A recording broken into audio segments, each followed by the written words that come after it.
est 19h passé de 3 minutes. Yorana, merci d'être au rendez-vous. Pour une fois, ce n'est pas la vitesse qui est à l'origine des accidents survenus sur la RT1 7 en seulement une semaine, dont un mortel. En raison de travaux de réfection, la route Nelson Mandela AA devient trop dangereuse. Les pirogues de loisirs s'essoufflent, elles cesseront totalement leur activité si l'interdiction perdure. Toujours interdite de lagon, leur avenir est flou et le dialogue avec les autorités inexistant. James Pirey et Thierry Delmar ne voleront plus dans les airs de Hong Kong, la faute au coronavirus. Après 9 années de bons et loyaux services au sein d'une compagnie aérienne, ils ont été licenciés et contraints de revenir au pays. Le dépôt de gaz ne fait toujours pas l'unanimité à Hitia. Des questions, mais surtout des inquiétudes planent encore. Certains craignent pour leur vie, d'autres pour leur environnement.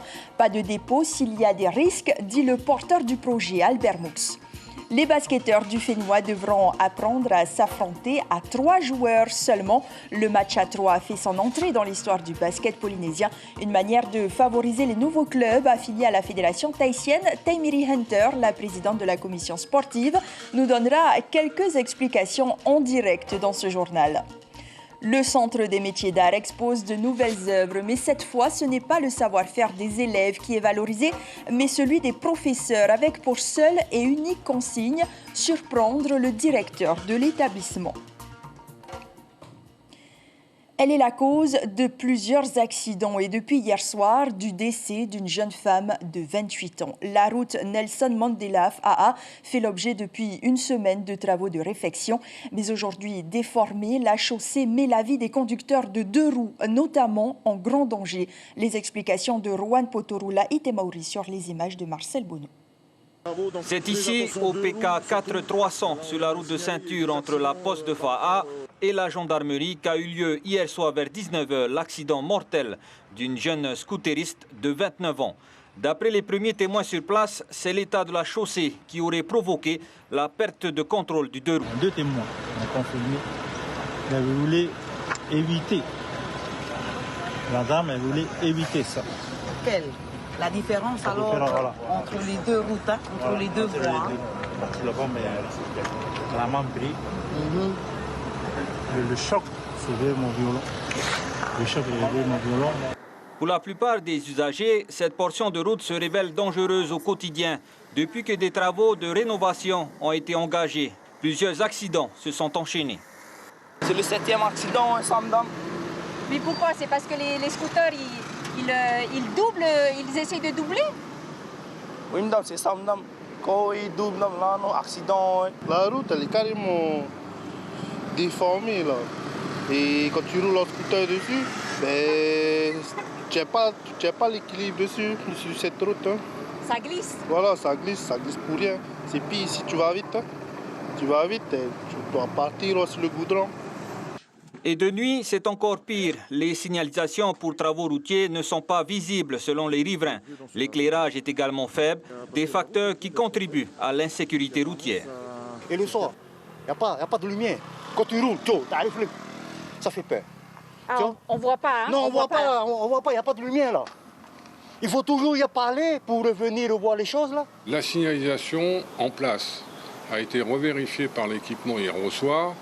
Et apparemment, elle est correcte. On a signalé limite de vitesse à 30 km/h, interdiction de dépasser, chaussée déformée, risque de projection de gravillon. Là, le chantier n'était pas démarré, heureusement, mais il pourrait y avoir aussi des engins, du personnel. Donc il faut être très prudent. Hein. À noter qu'une enquête de gendarmerie est ouverte pour déterminer les causes de cet accident mortel. Et concernant les travaux en cours sur cette portion de route où a eu lieu le drame, elle sera complètement goudronnée ce soir. Et la route sera refaite par portion de 400 mètres donc jusqu'à l'aéroport de Fa'a. Les pirogues de loisirs ne s'amusent plus. 9 mois que leurs exploitants supportent le mutisme ou du moins le manque d'intérêt des autorités. Car oui, les activités festives des pirogues à bringues d'Ixit, le Haut-Commissariat demeurent interdites jusqu'au 30 avril quand les bars sont autorisés à accueillir du public. Pour ces prestataires, c'est l'incompréhension. Ismaël Tahiata Sandrouli. Un toit qui part en lambeaux, des câbles qui n'en font qu'à leur tête. 9 longs mois se sont écoulés sans que les pirogues ne lavent que les amarres. 2 fois par semaine, Tamatea vient vérifier que rien ne manque. Mais il sait que ça ne peut plus continuer ainsi.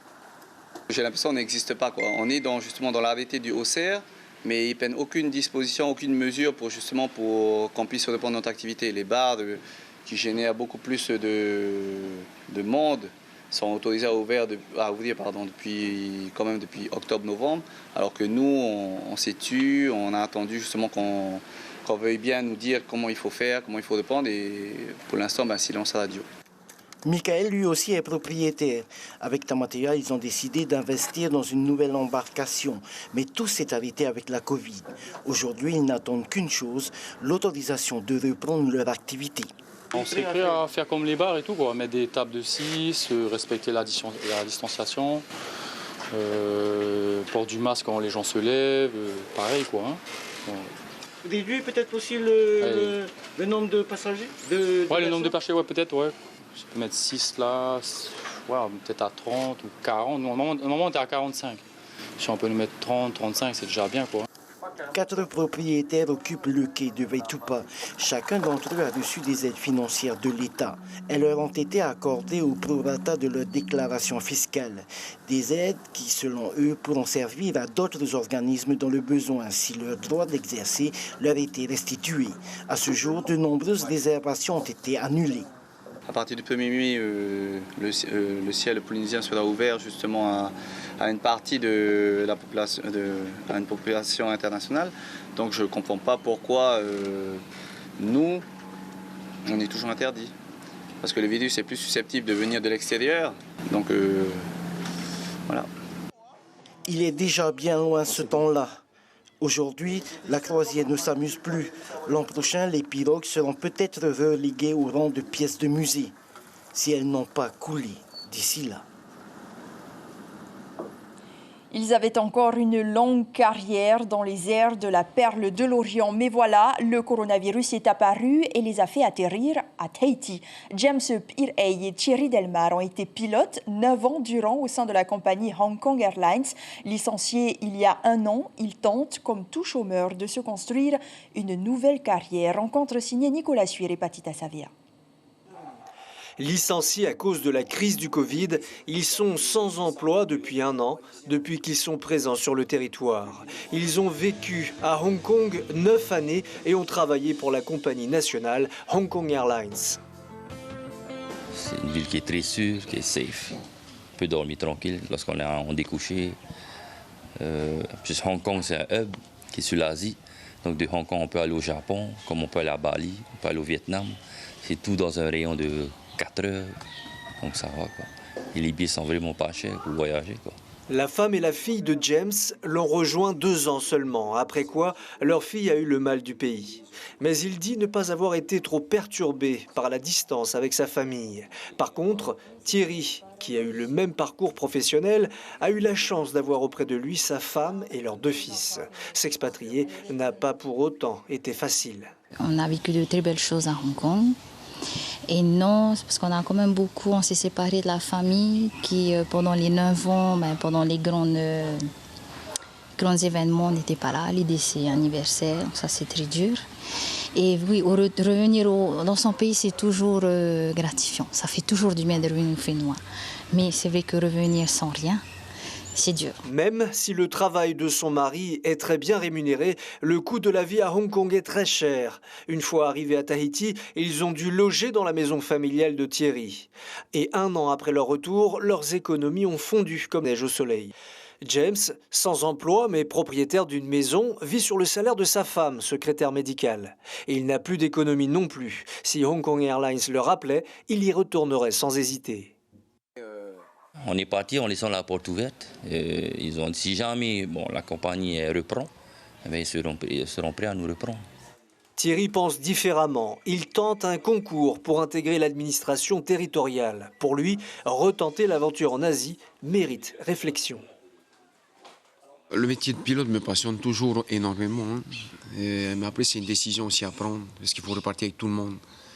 Donc, il faut trouver les écoles, il faut les loger, il faut c'est pas aussi simple. Si j'étais tout seul, c'est pas grave, je peux partir. Il n'y a aucun souci. Mais quand on a une famille, c'est une autre façon de voir les choses. Il faut plus penser à la famille qu'à soi-même aussi. Pour l'heure, James recherche un emploi dans l'électrotechnique car il possède un BTS. Vaiana, quant à elle, prépare un projet professionnel dans l'alimentaire. Grâce à la présence de leur famille, ils positivent, quel que soit l'avenir.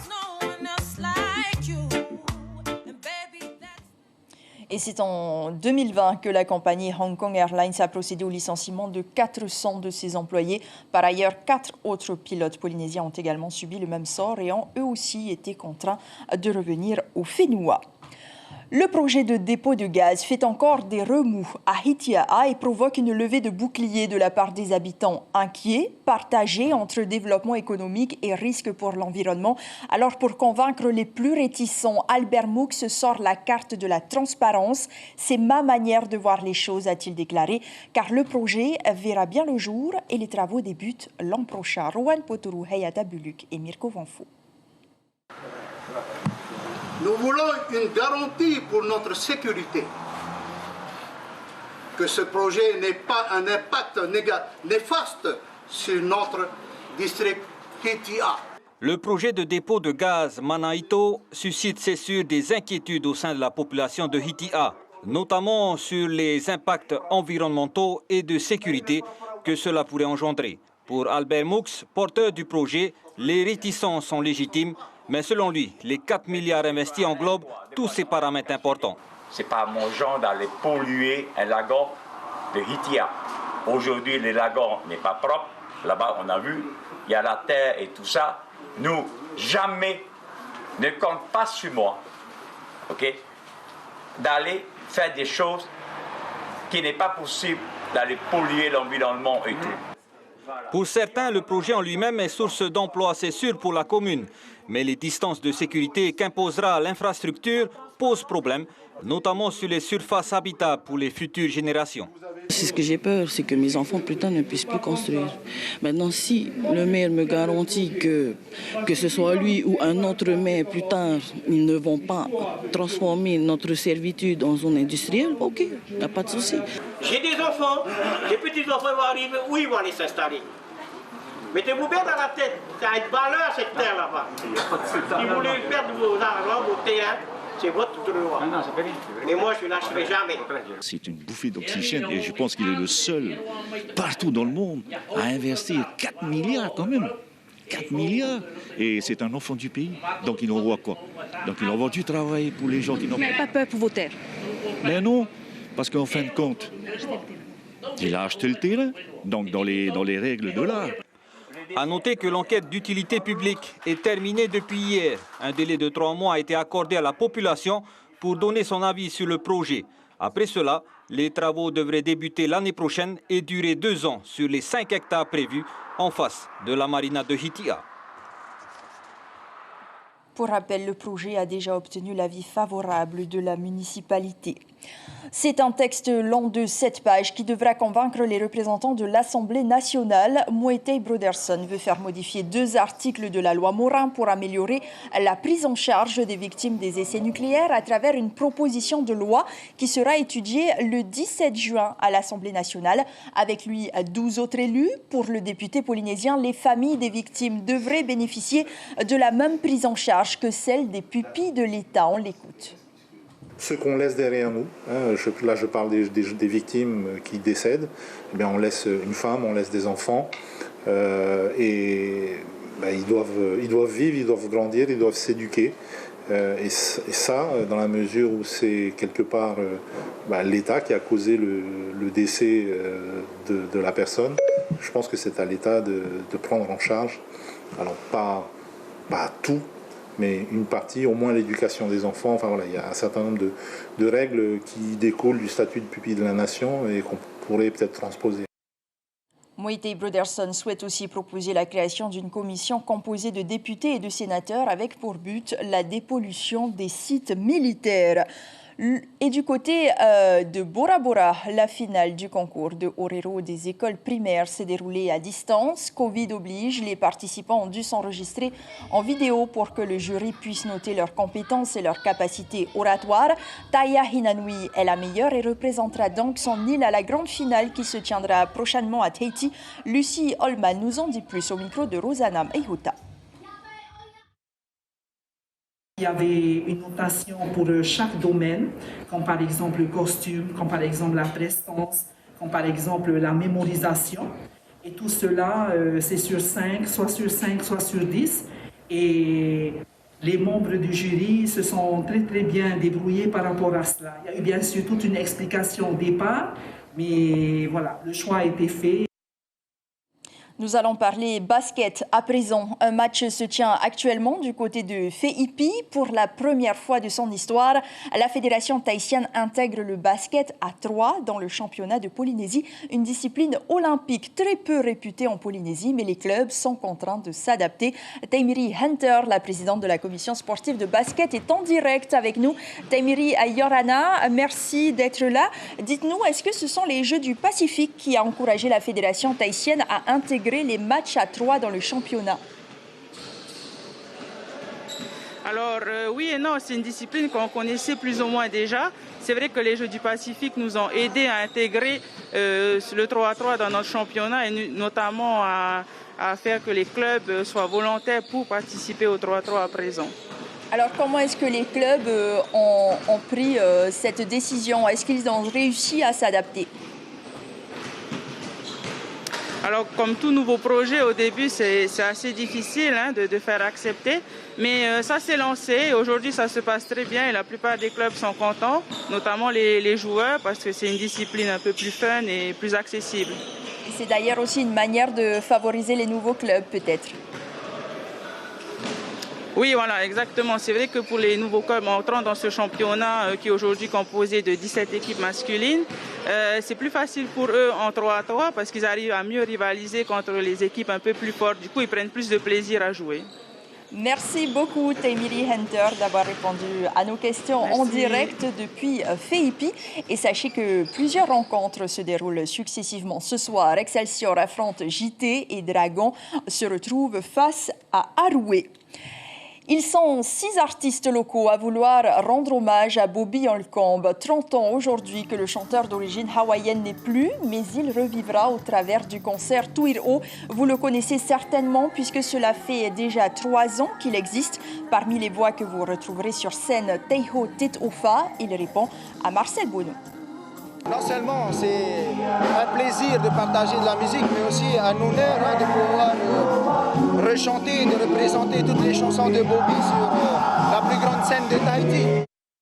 Rendez-vous demain soir donc et si vous souhaitez en profiter depuis votre salon, le concert sera diffusé en live streaming sur le site de la Maison de la Culture aussi.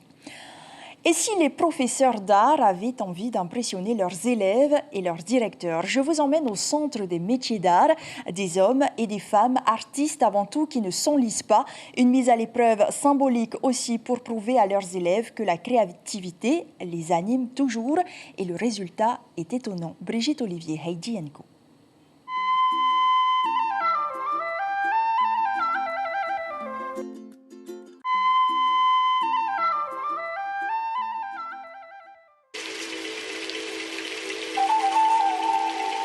Une promenade au cœur de la création artistique, c'est ce que vous proposent les 8 professeurs et plusieurs anciens élèves du Centre des métiers d'art. Cela signifie qu'il n'y a pas de thème imposé, pas de support ou de matière à utiliser, pas de code à respecter. Liberté totale, à une seule condition, surprendre le patron des lieux.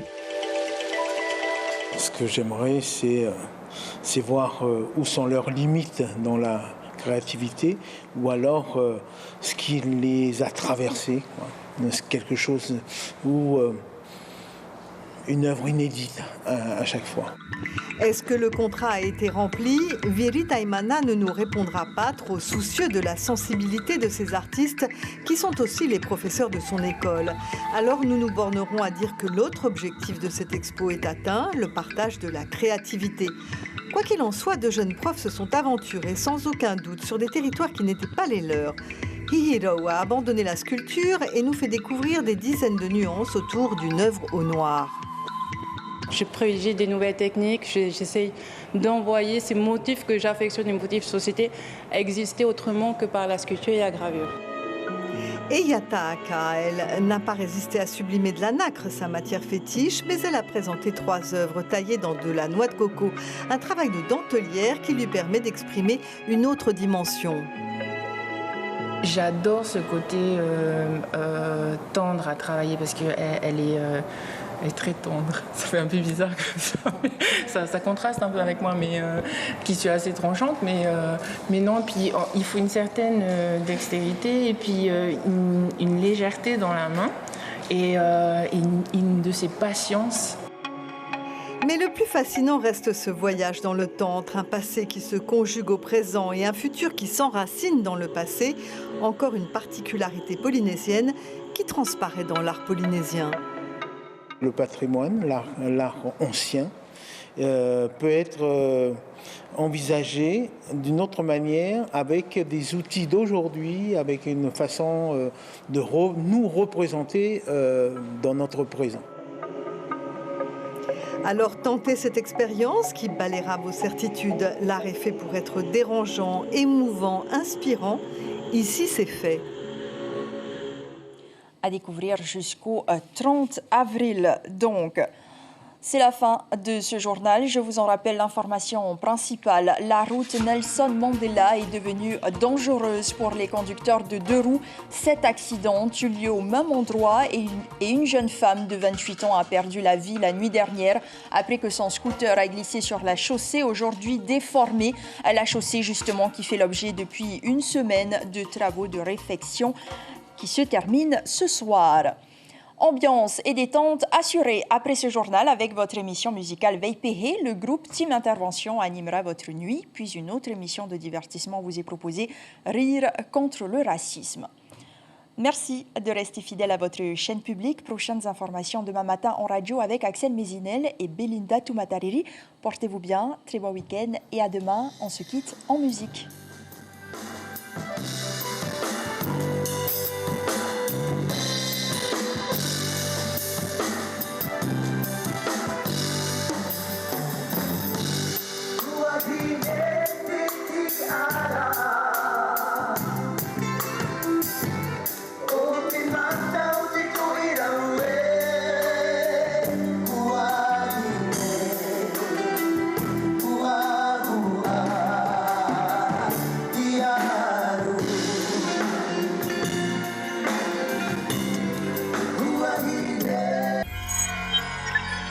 Retrouvez ce programme en replay sur notre site internet